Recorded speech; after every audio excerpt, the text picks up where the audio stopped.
네, 안녕하세요 여러분, 현규쌤입니다. 자, 여러분, 이번 시간에는 지난 시간에 이어서 명나라의 사회, 경제, 문화에 관해서 공부해 보려고 합니다. 우리가 이제 지난 시간 때 명나라와 청나라의 정치를 중요 황제들의 업적을 중심으로 공부를 했어요. 이 명나라 같은 경우는 태조, 홍무제, 주원장, 성조, 영락제, 주책, 신종, 만력제 때 장거정의 개혁, 이런 것들을 중심으로 우리가 공부를 했습니다. 특히 이제 그 신종 만력제 때 같은 경우에는 북로남해라고 하는 상황, 그런 북로남해의 위기를 신종 장거정이 어떤 식으로 개혁을 하느냐, 척개강 등용, 절강변법, 기호신서, 그리고 가장 중요했던 일조편법. 이 일조편법 이제 은경제의 활성화에서 은의 유통의 흐름과 함께 공부를 했고요. 그 이후에 임진왜란에 대한 무리한 참전으로 조선과 명나라가 힘이 약해질 때 등장했던 이 청나라. 청나라도 이제 청태조 누르하치, 태종 홍타이치, 그리고 베이징을 점령한 순치제, 그리고 강희제, 옹정제, 권룡제, 이렇게 중요 황제들의 업적을 중심으로 공부를 했고요. 이렇게 여러분이 명나라, 청나라 같은 경우는 그런 중요 황제들의 업적을 묻는 인물 문제가 거의 기출문제의 90% 이상이에요. 그러니까 여러분이 자료를 분석을 해서 이게 어느 황제에 관련된 자료인가 파악을 하고 그 황제의 활동 내용, 업적으로 올바른 거를 고르면 됩니다. 그러니까 주요 키워드들 중심으로 잘 연결해 두셔야 돼요. 이갑제, 유교 반포, 3번에는 진압, 네르친스크 조약, 사고전서 편찬, 이런 등등등의 내용들을 여러분이 키워드를 중심으로 잘 연결해 두시면 됩니다. 자, 그래서 이번 시간에는 그 정치에 이어서 이제 사회, 경제, 문화를 살펴보도록 할 건데요. 이 중에서 이제 명나라, 청나라를 구분해야 되는 부분이 있고 둘을 함께 묶어서 기억하셔야 되는 부분인데 이런 것도 선생님이 공부하면서 차근차근 정리해 드리도록 하겠습니다. 자, 우선 명나라의 사회부터입니다. 사회 같은 경우는 우선 지배층이 누구인가부터 우리가 공부를 해야 되는데요. 명청대의 지배층은 지난 시간에도 살짝 언급드렸지만 신사라고 하는 계층이에요. 자, 우리 이제 마지막을 달려왔으니까 전근대사 이 마지막이니까 그동안 배웠던 내용들과 함께 연결점을 한번 찾아보도록 하겠습니다. 자, 우리 지배층의 변화를 한번 살펴볼까요? 한나라 때는 우리 지배층이 누구였죠? 호족들이었어요. 이 호족들이 어떤 제도를 통해서 지방의 인재를 그 지방관이 중앙에 추천을 하면은 중앙에서 간단한 시험을 통해서 선발하는 향거리 선제가 있었죠. 이 향거리 선제들을 통해서 이제 호족들이 슬슬 중앙 관직으로도 진출하는 모습을 보입니다. 대지주이자 대상인인 호족들이 향거리 선제를 통해서 중앙 관직에도 진출하고 있는 모습을 볼 수 있어요. 그러다가 이제 한나라가 후한 시기 태평도 황건적의 난으로 이제 멸망하게 되고 위초고 삼국시대가 들어오면서 위진남북조 시대가 펼쳐집니다. 이 위진남북조 시대에는 위나라 조조의 부하 진군이 이 한거리 선제의 문제점을 해결하고 호족들을 견제해보고자 가문이나 신분이 아니라 능력에 따라 인재를 선발해보고자 새로운 관리 등용 제도인 구품중정제를 제안을 합니다. 중앙에서 이제 중정관을 지방에 보내서 인재들을 그 중정관이 그 등급을 나누어서 평가하면은 중앙에서 그 중정관의 평가대로 지방에 능력 있는 인재를 선발하는 제도였지만 본래 목적과는 정반대로 본래 목적은 이제 호족들을 견제하고 능력에 따른 인재를 추천해서 선발하는 거였지만 오히려 호족들이 구품중정제를 통해서 중앙관직을 독점해서 뭐가 돼버립니까? 문벌귀족으로 성장합니다. 그러니까 호족들을 견제하려고 나온 제도지만 오히려 호족들이 문벌귀족이 되어 중앙관직을 독점하는 계기가 된 게 구품중정제예요. 나온 건 위나라지만 위진남북조 시대 전체적으로 모든 나라들이 이 구품중정제를 관리 등용제도로 활용을 했어요. 그러다가 이제 이 위진남북조 시대 남북조의 분열기를 통일한 수나라의 문제는 구품중정제는 문제가 많다. 그래서 어떻게 했죠? 문제는 구품중정제가 문제가 많다. 이러고 구품중정제를 폐지하고 과거제를 시행을 합니다. 그리고 당나라 때도 이 수나라 문제가 시행한 과거제가 그대로 시행이 돼요. 자, 그럼 지배층이 바뀌었나요? 아닙니다. 비록 관리등용제도는 구품중정제에서 과거제로 바뀌었지만 여전히 지배층은 문벌귀족이에요. 왜 그렇죠? 수나라 당나라 때는 이부가 귀족들이 중심이 된 이부가 면접을 주관했기 때문에 결국 그들 간의 리그가 돼서 여전히 과거제로 바뀌었지만 문벌귀족이 사회의 지배층이 돼요. 그래서 우리가 위진남북조부터 수나라 당나라 때 문화를 귀족적인 문화라 그러잖아. 시와 운문이 중심이 된 위진남북조 시대는 중림칠현 노장사상, 그리고 도연명의 귀거래사, 고계지의 여사잠도, 당나라 때는 두보와 이백, 안사인한테 활동했던 시인들이죠. 그래서 위진남북조 수당 때는 관리등용제도는 국풍중정제에서 과거제로 바뀌었지만 여전히 지배층은 문벌 귀족이고 문화 역시도 귀족적인 문화가 유행을 했습니다. 그러다가 이제 안사인한 이후에 황소인한, 주전충의 난등을 거치면서 문벌 귀족들이 서서히 이제 몰락을 하게 돼요. 이런 절도사들은 문벌 귀족을 전혀 존중하지 않았고, 이런 황소인한, 주전충의 난을 거치면서 힘이 없었던 문벌 귀족들은 싸그리 몰살을 당하게 됩니다. 그리고 송나라에 들어와서는 결정적으로 송태조, 조광윤이 황제 독재 체제를 위해서 전시를 정례화하죠. 그 과거의 마지막 단계인 면접을 이부가 아니라 황제가 직접 주관하게 된 거야. 그러면서 새롭게 등장한 지배층이 바로 사대부예요. 과거 시험에 합격한 관이소지자들을 우리가 사대부라고 이야기를 합니다. 원래 이제 지방에 그런 지주들인 형세호들이 이 송나라 때 이양법, 모내기, 참파벽 등을 중심으로 지주전호제가 확산되면서 경제력을 가지게 되었고, 이 경제력을 토대로 과거 시험에 합격해서 관리가 되면은 4대부가 되는 거죠. 자, 송나라 때까지 4대부였어요. 그러면 명청시대 지배층은 우리가 뭐라 불렀죠? 신사라고 불렀습니다. 자, 그럼 이 바뀌게 된 계기는 뭐냐면, 일단 신사는 송나라 때 나온 4대부랑 기본 개념은 같아요. 4대부가 뭐라 그랬죠? 과거 시험에 합격한 관위를 가지고 있는 전현직 관리들을 우리가 4대부라고 이야기합니다. 신사 역시도 과거 시험에 합격한 전현직 관리들을 지칭하는 말이에요. 그런데 신사는 여기에 더해서 범위가 좀 더 넓어집니다. 과거 시험에 합격한 전현직 관위 소지자들 이외에 누구까지 지배층에 포함을 시키냐? 학생들까지 지배층에 포함을 시켜요. 그래서 신사는 가장 중요한 포인트가 이겁니다. 과거제와 학교제를 결합시켜버린 거예요.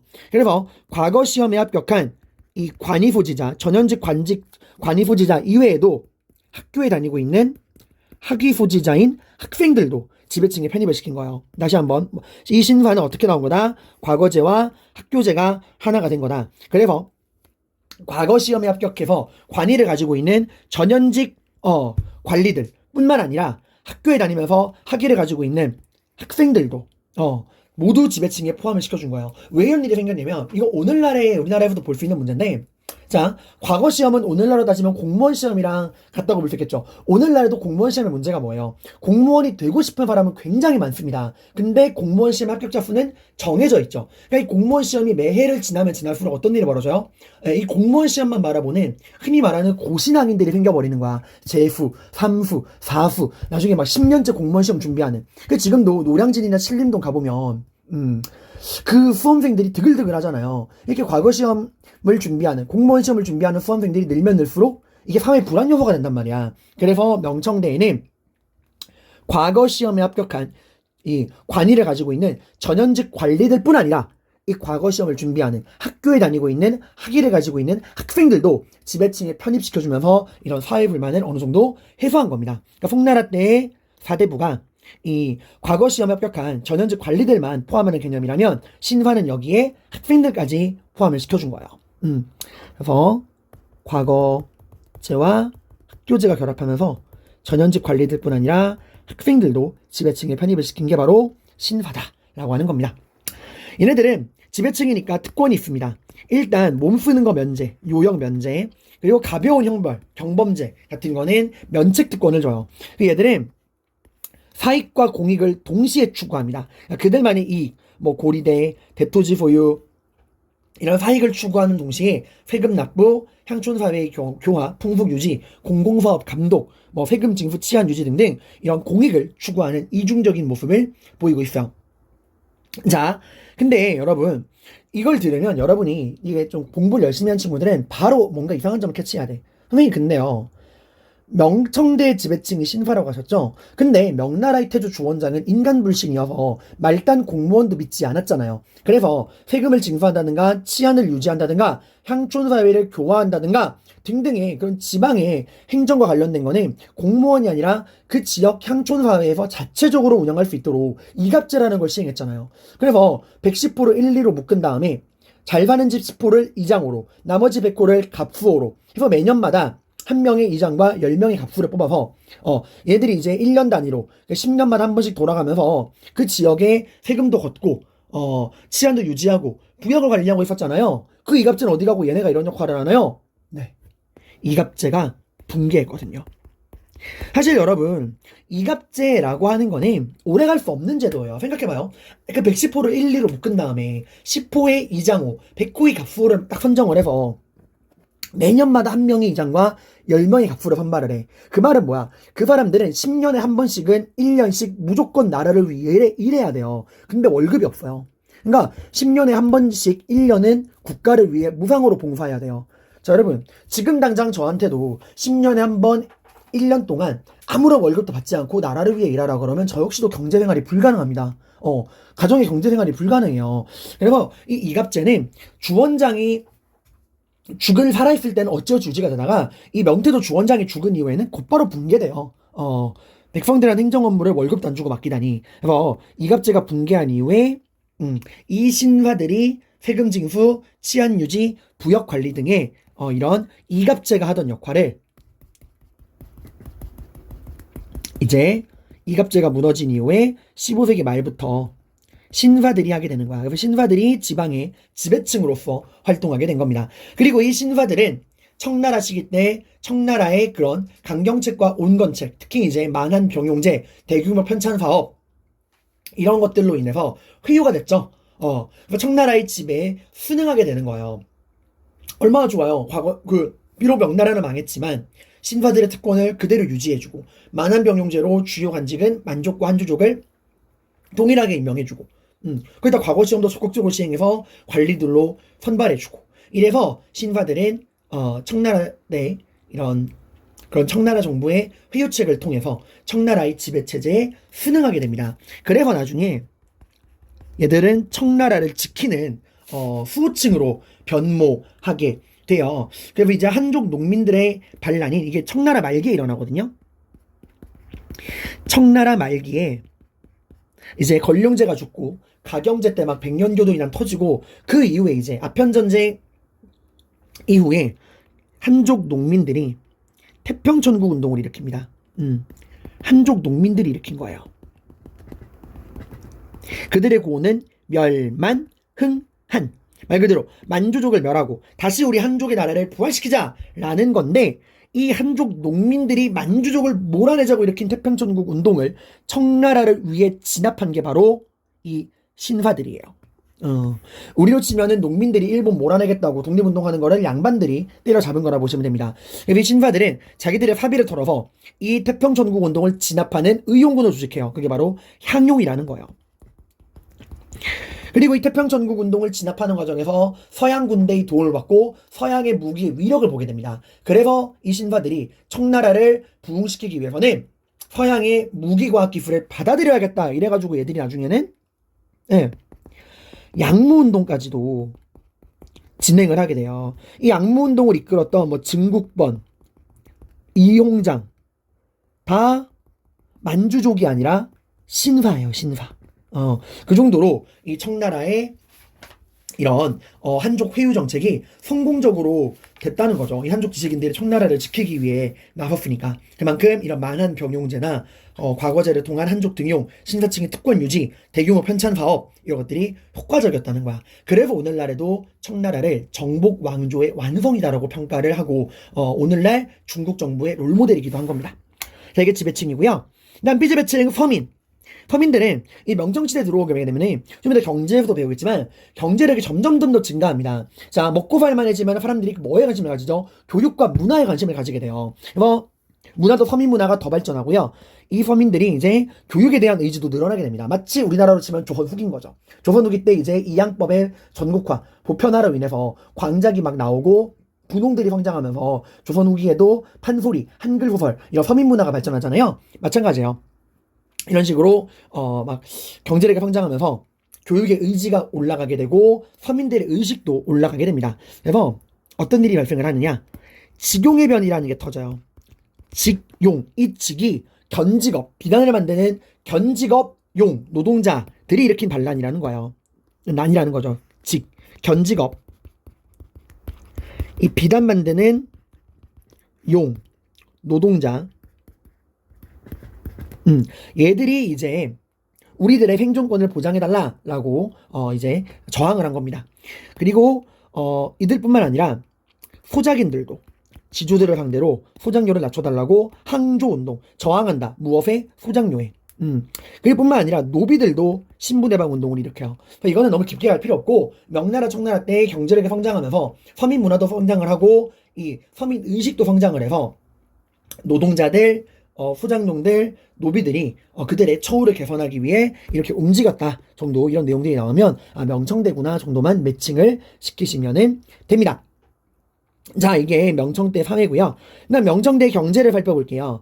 자, 명청대 경제 같은 경우는 우선 공통적으로 구분할 것과 공통적인 것도 볼게요. 공통적으로는 신작물이 전래가 됩니다. 바로 외래작물이 이때 엄청나게 전래가 되는데, 어디서 들어온 외래작물이냐? 유럽에서 들어온 거예요. 자, 유럽은 16세기부터 콜럼버스로 대표되는 신항로 개척을 통해서 아메리카 신대륙을 발견합니다. 그리고 그 신대륙에서 어마어마한 은과 외래작물, 감자, 고구마, 옥수수 등을 가지고 와요. 그리고 이걸 가지고 어디로 오죠? 중국으로 와서 그들이 원하는 차, 비단, 도자기 등을 구입하고 은을 대금으로 지급을 합니다. 이때 명나라 때부터 은이 엄청나게, 전 세계 은이 중국으로 빨려 들어온다 그랬죠. 그래서 이 은을 가지고 이제 장거정이 일조편법이라는 개혁을 실시하기도 하잖아요. 그 은이 들어오는 과정에서 유럽 애들이 아메리카 대륙에서 가지고 온 신작물, 감자, 고구마, 옥수수, 담배 같은 것도 명나라 청나라에 들어오게 돼요. 그 은의 흐름과 함께 다시 한번 정리해 봅시다.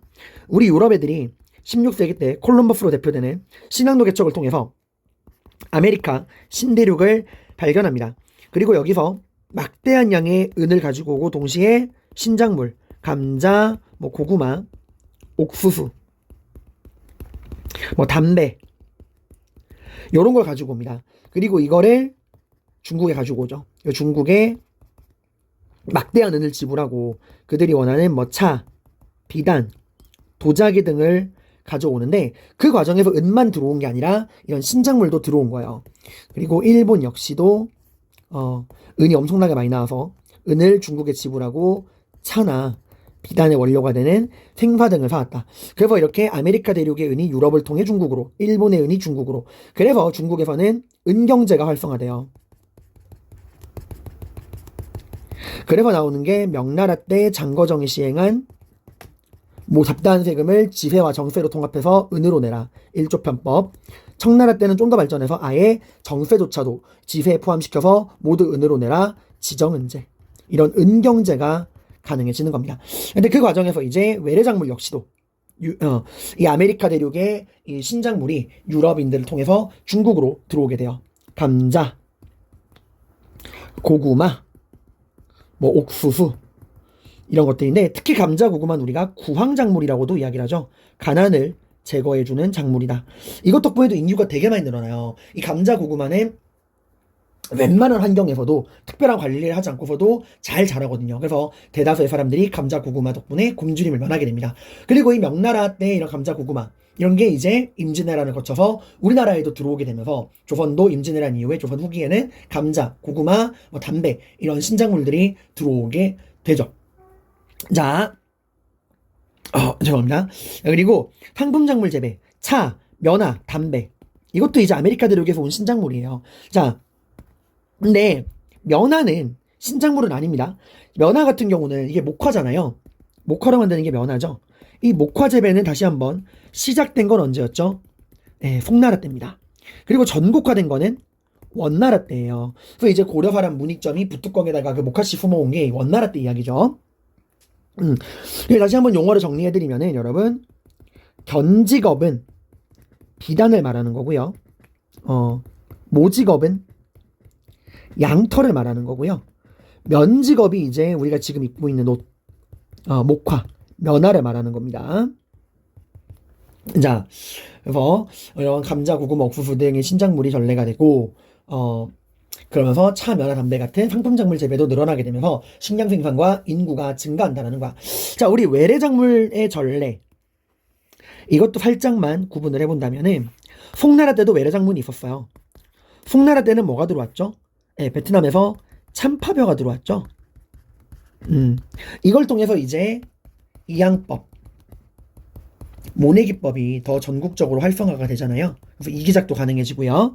그리고 명청 때는 참파벼가 아니라 그런 감자, 고구마, 옥수수 같은 외래 작물들이 들어온다라는 거 이렇게 좀 구분해 두시면 좋을 것 같습니다. 자, 그리고 이 곡창지대의 변화, 요것 같은 경우는 정말 중요하다고 제가 강조했어요. 이거는 송나라 때랑 비교하라고 했죠. 여기 아래 표를 잠깐 볼까요? 중국 곡창지대의 변화입니다. 아무리 강조해도 지나치지 않은 전통적인 S급 주제인데, 송나라 때까지만 해도 곡창지대가 어디였죠? 바로 창장강 하류지방이었어요.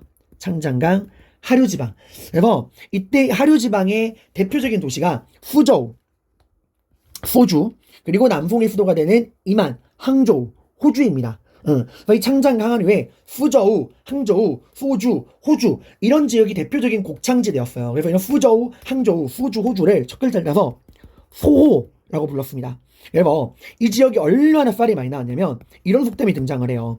소호에 이 후저우, 항저우, 소주, 호주에 풍년이 들면 온 천하가 배부르다. 그래서 소호, 숙, 천하, 족이라고 하는 속담이 등장할 정도로 창장강 하류가 송나라 때 이 소호지방을 중심으로 곡창지대가 됩니다. 그런데 명나라 청나라 때 들어오면은 이 창장강 하류지방은 농업으로 맥시멈을 찍어버렸어. 여기 있는 사람들이 이제 농업으로는 더 이상 큰 돈을 벌기 어려우니 새로운 데 눈을 돌리게 돼요. 그게 바로 면직업, 견직업, 수공업이었습니다. 그래서 창장강 하류지방은 명나라 청나라 때로 가게 되면은 이제 더 이상 곡창지대가 아니라 더 큰 돈을 벌기 위해 사람들이 이제 농사가 아니라 바로 면직업, 목화, 면화, 그리고 견직업, 비단, 도자기 이런 각종 수공업에 눈을 돌리게 돼요. 그래서 송나라 때까지는 곡창지대였던 창장강 하류지방이 명청시대에는 면직업, 견직업 등 수공업의 중심지역으로 바뀌게 됩니다. 곡창지대에서 수공업지대가 된 거야. 그럼 이제 농사는 어디서 짓느냐? 좀 더 내륙지방 들어와서 창장강 중상류, 이곳이 이제 하류를 대신하는 새로운 곡창지대로 떠오르게 돼요. 명나라 때는 중류지방, 청나라 때는 상류지방이 곡창지대로 유명하게 되는데 최근 들어가지고는 이렇게까지 구분을 하지 않고 그냥 명청 아울러서 창장강 중상류 때 명청을 아울러서 창장강 중상류가 새로운 곡창지대가 되었다라는 겁니다. 이 중류의 대표적인 도시가 바로 호광이에요. 강서와 호광. 그리고 상류지방의 대표적인 도시가 수천입니다. 그래서 명청시대에는 소훅 천하족을 대신하는 새로운 속담이 등장합니다. 명청시대는 이제 곡창지대가 창장강 중상류로 옮겨왔잖아요. 그 중상류, 특히 중류의 대표적인 도시인 호광, 여기가 농사가 정말 잘 됐대. 그래서 이제는 소훅 천하족이 아니라 호광, 호광의 풍년이 들면 온 천하가 족하다라고 하는 호광숙 천하족이라는 새로운 속담이 나와요. 그러니까 여기 자료에 소호숙 천하족이라고 나오면 창장강 하류가 곡창지대인 송나라 때를 나타내는 거고요. 다시 한번 죄송합니다. 그러니까 자료에 소호숙 천하족이라는 말이 나오면 창장강 하류 소지방이 곡창지대였던 송나라 때 이야기고요. 호광숙 천하족이라는 말이 나오면 창장강 중상류 호광지방이 곡창지대였던 명나라 청나라 때 이야기입니다. 그래서 여기 다시 돌아와서 창장강 하류 송나라 때 곡창지대였다가 명나라 청나라 때는 창장강 중상류로 곡창지대가 옮겨오게 되고 명청 때는 창장강 하류는 면직업, 견직업 같은 수공업 중심지가 된다라는 거예요. 자, 우리 창장강, 아예 창장강에 대한 얘기를 다시 한 번만 좀 정리를 해보면은 자, 중국 애들이 창장강 유역으로 강남지방으로 진출한 게 언제죠? 그건 주나라 때예요. 주나라 때 이제 황허강에서 창장강까지 영토가 넓어지니까 이 넓어진 영토를 효과적으로 관리하기 위해 나온 게 혈연적 봉건제였죠. 종법, 예법, 천명, 덕치. 그리고 이 창장강 이남지역, 강남지방이 이 창장강 이남지역이 개발되기 시작한 건 언제였죠? 네, 그거는 춘추 전국시대였어요. 그래서 초나라, 오나라, 월나라 같은 춘추 5패 전국 칠흥 중에서도 창장강 이남 지역의 나라들이 등장을 하게 되는 거죠. 그리고 화북지방을 오호에게 빼앗기고 이 한족들이 강남 지방에 이주해서 창장강 이남의 개발이 한족의 이주로 본격화된 건 언제죠? 이거는 위진남북주 때 남조에 의해서 개발이 됩니다. 그리고 이 창장강 이남 지역, 강남 지방이 화북 지역의 생산력을 아예 뛰어넘은 건 언제죠? 네, 송나라 때죠. 그래서 이렇게 창장강에 주목을 하게 되는 거야. 송나라 때부터. 자, 이런 내용들 다시 한번 정리해 두시고요. 그리고 우리 상인. 이 상인들도 굉장히 많이 나왔습니다. 명청시대에는 여러분이 활동했던 상인들의 이름을 알아두셔야 돼요. 아이고. 자, 산시상이다. 지역 이름이요. 산시 지역의 상인과 휘저우, 신안 지역의 상인들인데, 이 상인들은 후저우, 항저우, 창장강 하류, 명청 때는 이게 면직업, 변직업, 수공업의 중심지였죠. 큰 돈을 벌 수 있는 이 창장강 하류의 수공업 중심 지역인 후저우, 항저우 등의 이 대도시를 중심으로 전국적으로 활동을 했어요. 전국적으로 활동하는 대상인들. 아예 전국을 아우르는 상인들이 나오게 되는 거야. 자, 우리 경제 한번 정리해볼까요? 이게 마지막이니까. 당나라 때는 뭐가 나왔죠? 일종의 약속 어음인 비전이 등장을 합니다. 비전. 그리고 상인들의 조합인 행이 등장을 해요. 그리고 송나라 때는 발전된 형태의 지폐, 교자, 회자 같은 지폐가 등장을 하고요. 상인 조합인 행뿐만 아니라 뭐까지 나옵니까? 수공업자들의 조합인 작이 등장을 해요. 그리고 원나라 때는 교초라고 하는 지폐가 등장을 합니다. 나중에 이 원나라 지배층들이 티베트 불교 라마교에 빠져서 이 교초를 남발해가지고 인플레이션이 발생을 하고 태평도 백년교도 태평도 아니죠. 백년교도 홍건적인 난등이 발생을 하죠. 그리고 이 명청시대에는 전국적인 상인인 산시상인 혹은 신안, 휘저우 상인 얘네들이 활동을 하는 거예요. 자, 근데 얘들이 전국적으로 활동을 하다 보니까 뭘 만드냐? 여러분 다른 지역 가면 고향 사람이 그립지 않아요? 나중에 여러분이 대학 가잖아? 신입생 딱 환영회 하잖아요? 서로 막 이제 동기들 만나잖아요? 그럼 제일 먼저 물어보는 게 너 어느 지역에 샀어? 너 어느 고등학교 출신이야? 이런 거 되게 물어봐요. 학연, 지연, 혈연 따지는 거죠. 그래서 마찬가지야. 이 산시상인, 신안상인들이 전국적으로 활동을 하다 보니까 얘들이 다른 지역 가서 같은 고향, 동양인들끼리 모이는 회관이라고 하는 그 동향조합을 만들기도 하고요. 동업인 조합인 공소를 만들기도 해요. 그러니까 산시 신안상인들이 전국으로 활동하면서 만든 조합이 공소와 회관입니다. 또 같이 알아두세요. 공소랑 회관. 산시 신안상인들이 만든 거야. 공소는 동업조합, 같은 직종끼리 만드는 거고요. 회관은 고향 사람들끼리, 동양인들끼리 만든 거야. 동향조합. 러시안 산시 신안상인 공소 회관이란 말이 나오면 명청대군 하고 여러분이 아시면 된다라는 거예요. 자, 그 다음에 무역을 보겠습니다. 자, 우선 무역은요. 처음에는 명나라는 해금 정책이었어요. 무슨 정책? 해금 정책. 바다로 나아가는 것을 금지한다라는 거예요. 14세기 후반부터 16세기 후반까지 이런 해금 정책을 시행을 했는데 이건 왜 그렇냐? 왜구들이 워낙 날뛰어서 그랬어요. 자, 왜구들 우리 다시 한번 기억을 더듬어 봅시다.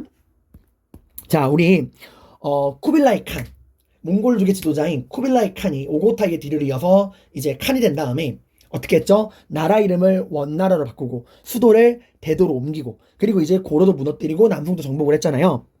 그 원나라의 회조 쿠빌라이 칸이 고려랑 남송으로 만족하지 않았죠. 그리고 일본을 정복하겠다고 일본 원정을 떠납니다. 자, 그리고 이제 고려랑 연합을 해서 일본 원정을 떠났는데 이게 성공해요, 실패해요? 실패하죠. 그게 이제 그 태풍 때문에 실패하잖아. 당시 일본은 가마쿠라 막부. 이렇게 쓰니까 조금 보기가 그런데 조금만 옆으로 옮길게요. 자, 일본에 나중에 여러분 일본 갈 때 배울 거예요. 가마쿠라 막부라고 하는 무사 정권이 있었는데 이제 원나라 회조 쿠빌라이가 고려랑 함께 여길 쳐들어옵니다. 하지만 태풍 때문에 실패하죠.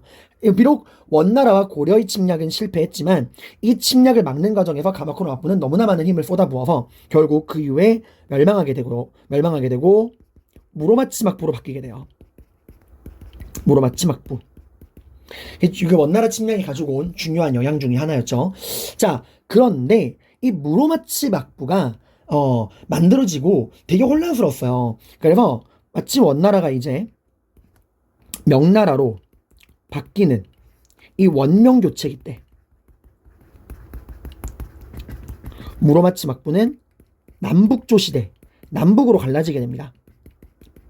이렇게 이제 중앙정부가 혼란스러우면 뭐가 날뛰죠? 왜구들이 날뛰게 돼요. 이 왜구를 우리가 전기왜구라고 이야기를 합니다.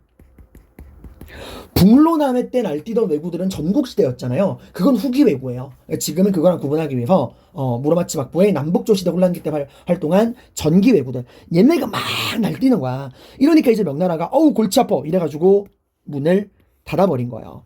이 전기왜구들을 이제 우리 고려에서도 누가 격퇴했죠? 이성계가, 황간대첩 이런 거를 격퇴했잖아. 그럼 왜 전국적 인기를 얻은 거예요. 그러니까 북쪽에서 원명교체 때 내려온 홍건적 왜구 기억나죠? 우리 그 공민왕의 개혁 정책이 실패했던 이유도 이거잖아. 중국에서는 도적대 홍건적, 남쪽에서는 왜구. 이게 다 이런 시대적 상황에서 나온 거야. 원명 교체기 때 홍건적이 고려로 왔고, 일본에서는 무로마치 막부, 남북조 시대 혼란기 해서 왜구들이 오고, 이런 걸 격퇴한 게 이성계고 그 힘으로 조선을 만든 거죠. 아무튼 명나라는 이 왜구들 때문에 나라 문을 걸어 잠굽니다. 그리고 자기들이 허락한 나라들, 믿을 만한 나라들과만 조공무역을 제한적으로 실시해요. 근데 이제 이 무로마치 막부가 이 명나라와의 무역이 막혀버리니까 너무 힘든 거야. 그래서 이제 무로마치 막부가 명나라에 부탁을 하죠. 이 왜구들은 우리가 의도한 게 아닙니다. 이 지들이 멋대로 날뛰는 걸 어떻게 합니까? 이제부터 우리가 이 왜구들을 무로마치 막부의 이름으로 철저하게 통제하겠습니다. 그러니까 제발 명나라와 무역을 하게 허락해 주십시오 하고 부탁을 한 거야.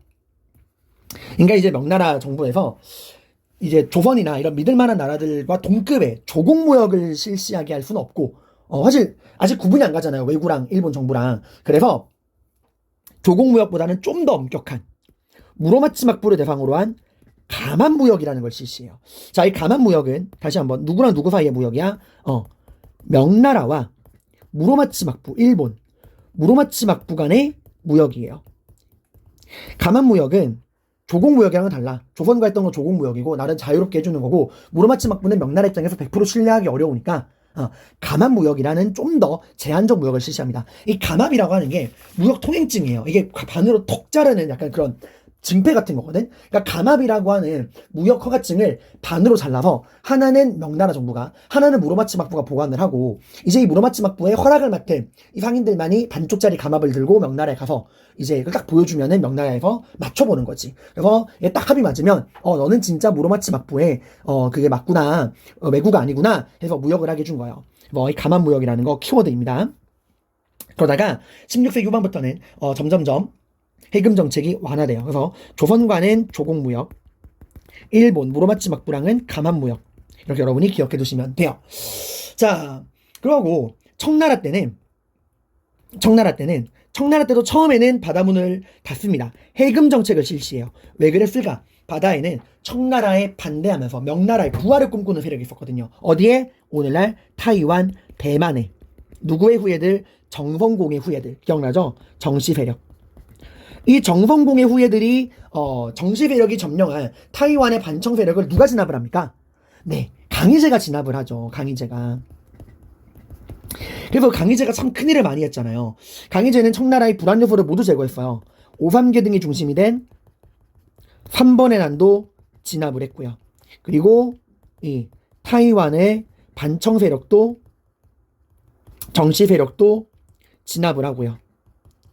그리고 러시아의 표트르 대제랑 국경을 설정한 네르친스크 조약, 중국의 서양과 맺은 최초의 근대적 조약이고 평등한 조약이었죠. 그래서 강희제가 타이완에 있는 반청 세력을 진압한 다음에 해금을 해제해줍니다. 그러면 이제 상인들이 바다로 나아가게 되는데, 나름 자유롭게 지내다가 결룡제 때부터 나라 문을 확 다시 잠그게 돼요. 이게 왜 그러냐면은 나중에 문화할 때 배울 건데, 원래 그 명나라 청나라 때는 명나라 때부터 서양 선교사들, 예수회를 중심으로 한 서양 선교사들이 와서 서양의 문화를 전파해주고 선교 활동을 하면서 나름 자유롭게 지내고 있었어요. 그러다가 전례 문제라는 게 터져. 말 그대로 중국의 전통 예법을 우리 기독교 선교단체가 인정해줘야 되나 말아야 되냐 이거예요. 그럼 기독교의 교리는 나 이외에 다른 신을 섬기지 말라, 우상숭배를 금지하고 있잖아. 그래서 오늘날도 기독교인들은 제사 안 지내잖아요. 근데 중국은 유교의 나라, 부모에 대한 제사가 핵심이거든. 그러니까 이걸 어떻게 바라볼 거냐를 가지고 이제 논쟁이 벌어진 거야. 그래서 당시 교황청에서 중국의 전통 예법을 인정할 수 없다. 이래서 선교사들한테 이제 그렇게 하지 마라 라고 한 거야. 그러니까 중국 입장에서 어이가 털리는 거죠. 니네가 뭔데 씨 우리한테 이래라 저래라. 이래서 이 전례 문제 때문에 선교사들이 대거 추방됩니다. 그러면서 걸륭제 때 이 서양과의 무역 창구를 엄청 제한해버려요. 그러면서 공행이라는 걸 설치합니다. 어디에? 광저우에. 당나라가 이제 시박사를 처음 설치한 데가 광저우였죠. 이 공행은 상인 집단입니다. 그러니까 공무원이 아니고요. 상인 집단인데 국가의 허락을 맡은 공식 상인이에요. 뭐의 허락을 맡았냐? 서양과의 무역을 허락받은. 그러니까 청나라 정부는 광저우 딱 한 곳의 항구만 열어놓고서 거기에 국가가 허락한 서양과의 무역을 전담하는 전용 상인인 공행을 딱 설치하고 이 공행들을 통해서만 서양과 무역을 한 거예요. 이게 바로 공행 무역입니다. 18세기 이후 서양과의 무역을 광저우의 공행을 통한 무역으로 제한했다. 이게 바로 공행 무역이에요. 이러니까 이제 서양은 난리가 난 거예요. 가뜩이나 이제 중국의 차, 비단, 도자기 이런 것들을 많이 얻고 싶은데 수요는 많은데 공급이 적으니까 이 차, 비단, 도자기의 가격이 너무 올라가는 거야. 특히 차라면 사족을 못 썼던 영국은 너무 이게 힘든 거예요. 그래서 영국에서 청나라에 사절단을 보냅니다. 이게 바로 메카티니 사절단이죠. 그래서 공행을 폐지하고 자유로운 무역을 해달라고 요구했지만 걸륭제가 거절합니다. 그럼 걸륭제가 뭐라 그랬죠? 지대물막. 우린 땅은 넓고 물건은 많다. 니들 오랑캐 불쌍해서 그나마 하나 열어준 거니까 먹고 떨어져. 요거였죠. 자, 우리 바다 무역 한번 정리해볼까요? 당나라 때 이슬람 왕조인 아바스 왕조랑 비단길의 소유권을 놓고서 탈라스 전투가 벌어집니다. 여기서 이제 당나라가 패배함으로써 비단길의 소유권을 잃어버리고 제지술 기술자도 유출돼서 이걸 계기로 후한 때 환관이 개량한 그 제지술이 이슬람을 거쳐 유럽으로 전파가 되죠. 하여튼 이 탈라스 전투로 패배한 다음에 아바스 왕조에 패배해서 비단길을 잃어버려서 그 다음에 이제 그 비단길을 대체하기 위해 바닷길을 개척합니다. 그래서 최초로 바닷길을 관리하기 위한 관청 언더더시 시박사를 광저우에 최초로 설치하게 돼요.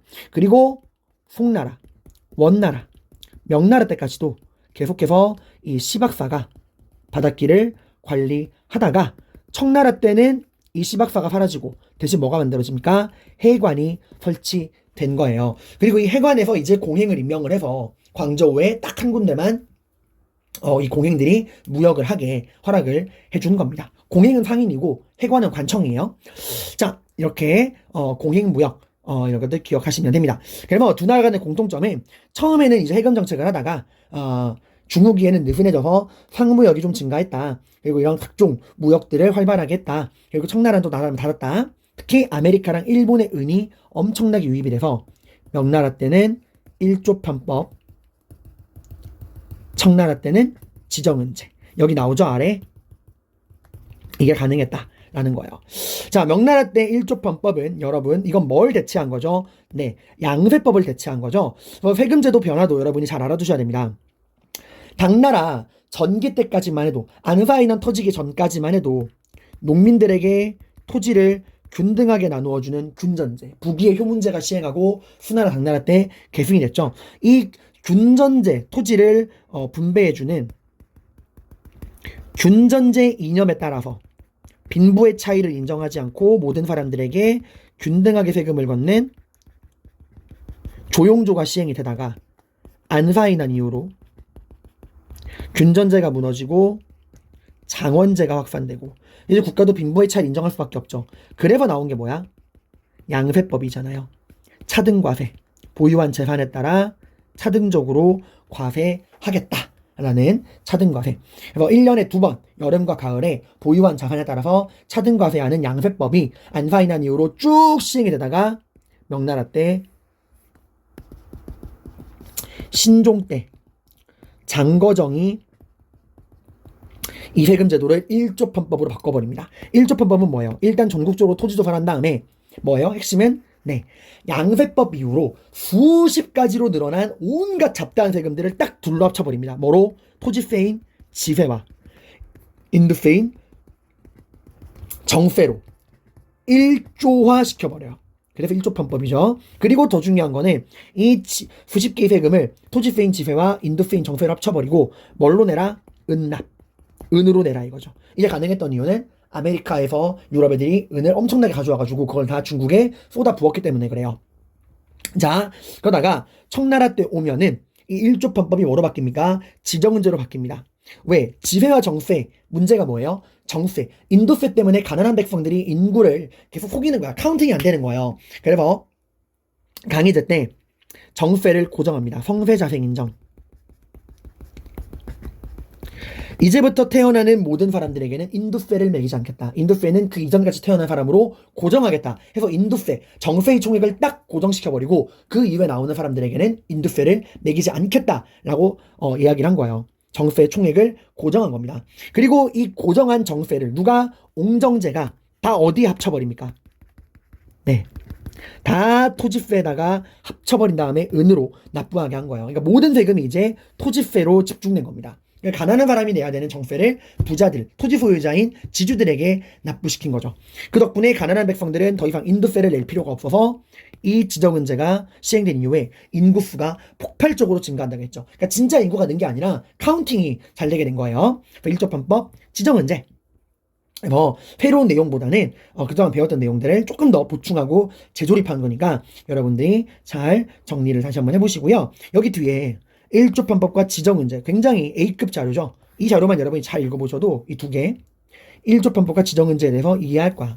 자, 꼭 읽어보셔야 돼요. 1조 편법 같은 경우는 이런 것들 다 합쳐서 1조로 해서 성년 토지와 성년 남자의 수에 따라 은으로 납부한다. 이런 거고 지정은제는 천하가 평정된 지 오래되어 호구가 날로 번창하니 인정을 해야 하여 정사를 부과하기 어렵다. 인정은 늘더라도 토지는 늘지 않으니 이런 뭐래요? 네. 인정의 수를 늘리거나 줄이지 말고 영구히 고정해라. 이 태어나는 인정에겐 정세를 거두지 않겠다. 하고 이 나중에는 이 강희제가 한 거고 그 이후에 옹정제가 이 정세를 지세에 합쳐서 전국적으로 지정은제를 실시합니다. 여기 성조라는 거 보고 이거 명나라 성조 영락제인가? 아니에요. 강희제도 황제의 명칭이 성조야. 그러니까 명나라 이 성조라는 황제의 명칭은 헷갈릴까봐 말해주는 거예요. 명나라 성조 영락제 그리고 청나라 성조 강희제 둘 다 성조예요. 네, 내용들 다 알아보시고 뒤에 있는 탐구 자료들 은혜 유통까지 해서 잘 적어놨으니까 여러분들이 읽어보시면 됩니다. 자, 이렇게 해서 이번 시간 사회와 경제에 관해서 공부했고 다음 시간에 문화에 관해서 공부해 보도록 할게요. 고생 많으셨습니다.